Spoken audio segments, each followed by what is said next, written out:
Bonsoir à tous et bienvenue sur ma chaîne Code8. Aujourd'hui, nous allons parler des composants.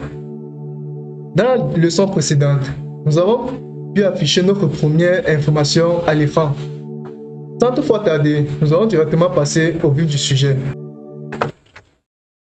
De retour sur notre projet, la première chose que nous allons faire, nous allons créer notre composant. Et pour le faire, nous allons venir dans notre SLC. À ce niveau, nous allons créer notre premier composant. Nous allons dire app.js. Et ici, nous allons venir mettre function app. Puis nous allons venir mettre un return ici. Bien sûr, lorsque on crée un fichier JS, il faut bien l'exporter pour pouvoir l'importer dans notre point d'entrée qui est notre index. Dans ce niveau ici, nous allons l'exporter en faisant export default. Export default de app, tout simplement. Puis ici, nous allons créer notre premier JS6 code, notre premier composant. Donc ici, nous allons mettre un H2. Nous allons venir créer notre H2. Dans notre H2, nous allons écrire du code.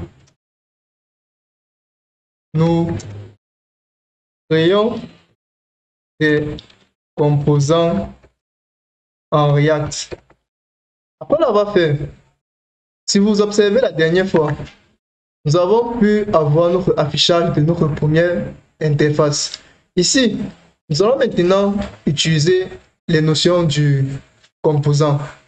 Et aussi, vous avez vu ici, dans la leçon précédente, on avait dit que, on avait vu cette erreur, que la version React 18 ne supporte plus le render qu'on a fait. Donc, nous allons utiliser ce create route qu'on voit ici. Donc, du coup, on revient dans notre navigateur, dans notre projet. Et dans notre projet, dans le index ici, ce que nous allons maintenant faire, nous allons venir mettre en commentaire ce qu'on avait fait. Nous allons aussi venir mettre en commentaire tout ceci. Puis, ici, nous n'allons pas utiliser le React DOM de React DOM, mais nous allons utiliser de React DOM / client. Donc ici, nous allons mettre / client. À ce niveau ici, nous allons créer un React DOM. Nous allons dire React DOM. Donc nous allons créer une constance. La constance va posséder le React DOM.createRoute. Et on va maintenant utiliser le render pour l'afficher. Donc ici, nous allons dire const route. Et nous allons dire ici React DOM point createRoute. Et ici à l'intérieur, nous allons mettre notre document comme on avait vu ici.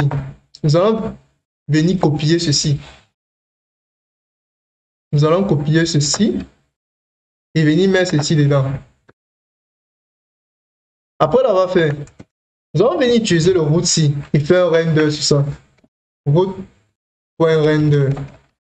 Puis à l'intérieur, nous allons importer ici notre composant que nous avons créé. Vu qu'on l'a exporté, donc on peut l'utiliser. Donc nous allons faire import. Nous allons dire import app. Ça va l'importer directement de app. Nous allons venir copier le appsi.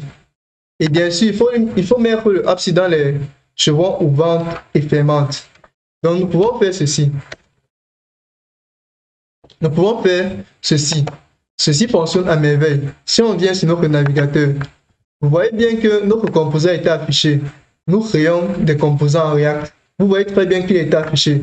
On peut le faire comme ça ou bien on peut le faire comme ça. Si vous n'aimez pas mettre comme ça, vous pouvez tout simplement mettre le slash ici. Ça fonctionne aussi de la même façon. Si on actualise, il est en train de charger. Vous voyez qu'on a le même résultat. Vous voyez, c'est la même chose. C'était tout pour ce tutoriel. S'il te plaît, n'oublie pas de t'abonner. Ça ne te coûte vraiment rien. Et de t'abonner. like et partage. Sur ce, peace out.